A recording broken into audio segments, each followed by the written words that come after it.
Mga bantayan, pagpalang araw po sa atin lahat. Panibagong araw, panibagong vlog po tayo. Ayan, maulang panahon. I-update ko lang po sa inyo ang bagyong Ramil. Ayan, maulan po dito sa amin. Ayan, masyadong malamig. Mahirap magpakain ngayon, maulan. Malamig ang simoy ng... Ay, nabasa yung ang sweat ko. Ano ba nangyari?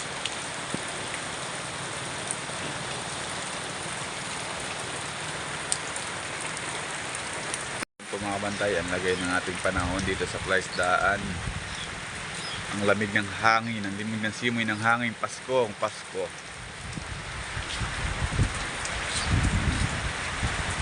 At ito po yung ating tabla. Magpapunta naman tayo ng ating panara sa ating drindera dahil magkakalagay naman yung ating tabla. Kaya yan, papalitan naman natin. Papanday na naman natin ito. Ating mga kagulayan, ayan, update lang para sa ating mga kagulayan. Lamig, nakakatamang pakain mga kabantay pag agad kalamig. Lusong-lusong pa more sa tubig. Ayan yung ating pakain, noodles. Hindi naman siya nababasa kasi naka-plastic naman. May nababasa rin pero hindi siya basang-basa.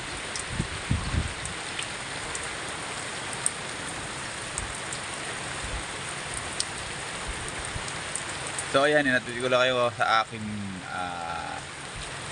kubo at sa bagyong Ramil. Update ko lang po kayo mga kabantay. Siguro sa next vlog i-update natin yung mga pakain serye natin kung ilang araw tayo nagpapakain bago maibubulos o bago maililipat sa isang kahon yung ating mga inaalaga ang bangos ng mga kabantay. Ayan, abang-abangan nyo po yan mga kabantay. Mag-start po tayo pagka nawala na yung mga bangos na to, na pag naubos na to, natanggal to dito, lilipat doon.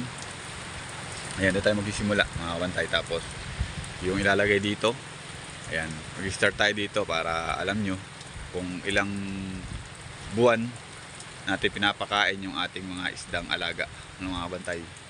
Ayan. Bago siya ilipat doon sa kabila na yun at bago siya ilipat ulit doon sa dito. Ayan, sa may layout na yun kasi pinakaluwangan na yun, no? Mula dito mag-start tayo ng pakain serye. Ayan. Tapos lipat doon. Ayan. Ayan. Anoy natin yung kung ilang buwan natin pinapakain yung ating isdang alaga. I-update ko po sa inyo. Ayan, mga bantay, no? Ayan. Ganito lang po yung aking update sa inyo. Ayan, merong bird na nasabit dun. Ayun, nasabit siya sa tansi. Ayan. Kaya po tayo, ang purpose po ng tansi na yan, yung ating kinakabit, ay para din po sa ibon dahil nga po yung ating alaga ay kinakain nila, no? Nababawasan yung ating alaga kung yan po ay 100,000. Kung kumain po yung mga ibon na yan ay 10 ng 10 isang araw, hinihigit pa mga kabantayan. Kaya po yung mga ganyang ibon na natatansi, pinawalan din naman po natin yan, kaso nga lang medyo sa malayo na, no?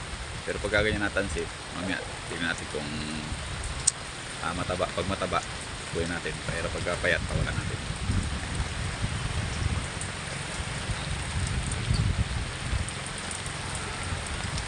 So ayan, hanggang dito lang po yung aking vlog.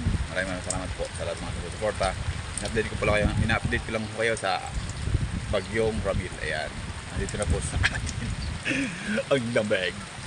Ayan, bye-bye mga chup-chup. God bless, ingat po ang lahat sa bagyo. Ayan, bye-bye.